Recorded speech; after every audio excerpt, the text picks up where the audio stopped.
Sorry, I forgot to add. Doctor is thinking about joint pain, maybe psoriasis, arthritis, but not yet confirmed. I have a severe drug reaction from the biologic drug Heremos. One of the reactions was bad psoriasis, which is why the doctor is thinking above. Um, yeah, that is interesting, isn't it? I've got to be careful what I do say about doctors and stuff. But the way I read that, the doctor is thinking the joint pain may be psoriasis, arthritis, but not yet confirmed. I have a severe drug reaction from biologic drug. So yeah, like I would say, look at all the medications you're on and look at the side effects for them medications. If them side effects are joint pain, then I think you've got your answer. It's interesting that the doctor said that you've got a reaction to a certain drug, which is um, which is creating the psoriasis, but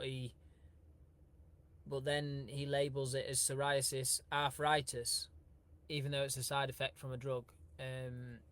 Yeah, I'll be careful what I do and don't say, but in my thinking, it sounds like there's been a side effect from the biologic, and then it's potentially what the doctor said. It's created the psoriasis, and it's interesting that he doesn't think that it's created the joint pain either. Um, yeah, so have a look at your medications and look at the side effects of them. If something's creating psoriasis really bad, you'd assume it would be creating joint pain as well because of what I explained about leaky gut. And once you get undigested food particles, other waste and toxins circulating around in the blood, they settle in the joints, and then the immune system brings out the T killer cells, which is like a last resort, and then just like instead of just attacking the undigested food particles that's settled in the joints that's got through the leaky gut, instead of just attacking them, it attacks the whole joint, and the T killer cells like drop a bomb in the area. And when they drop that bomb in the area, it attacks all the surrounding cells, which is why you can get joint pain. Um, so, yeah, it'd be interesting if the joint pain is created from that, and or I can't remember what we said about gluten and if you've gone gluten free or not. I'm pretty sure I remember you hadn't. But when people get like react to gluten, I get joint pain just if I eat gluten. Basically, that's what I'm trying to say. Non-organic sources of gluten can have like glyphosate in them, and yeah, like the non-organic sources of wheat, it's been sprayed with glyphosate before it's been harvested. And the reason why they do that is to dry it out, so when they come to harvest it and store it in the barn, before they go to sell it, it keeps the moisture content low. So it's been dried out with glyphosate, and then that glyphosate's been proven to create leaky gut, which can lead to joint pain as well. So non-organic gluten can create joint pain. Yeah, have a look at the side effects of other stuff that you've been on. So yeah, what I'm saying is like diet can make it worse. Environment can make it worse in the fact that yeah, side effects basically. So yeah, I think we've covered that one. And then next question here from B Nadezda.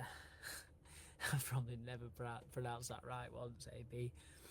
Sorry to message again. It's just about my sister. She called me and told me she has passed another worm today, but this morning she had approximately 1.5 scoop because she was only just starting the Qenda and wanted to build up to 2 scoops, but she vomited a lot. And she is very fatigued. I just need some reassurance that this is part of the detoxification process and she should continue to push through it again. Yeah, so if she's got, like, if the body creates diarrhea or vomiting, that's the body trying to flush out an infection. And the fact that she's passed a worm shows that there's an infection in there.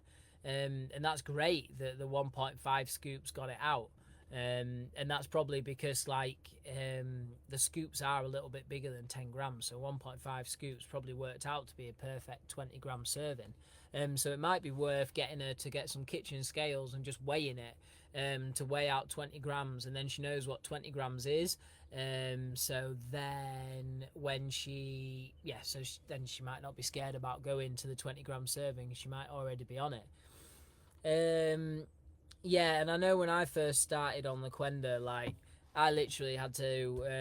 I used to pace up and down the kitchen like 3 times, psyching myself up, and then I used to drink the Qenda, and then I just used to get on my phone and scroll social media for like 5 or 10 minutes just to get my mind off my belly, because my belly would be like, it would want to come back up, but it's like mind over matter with this stuff. If you think about it, it'll come back up.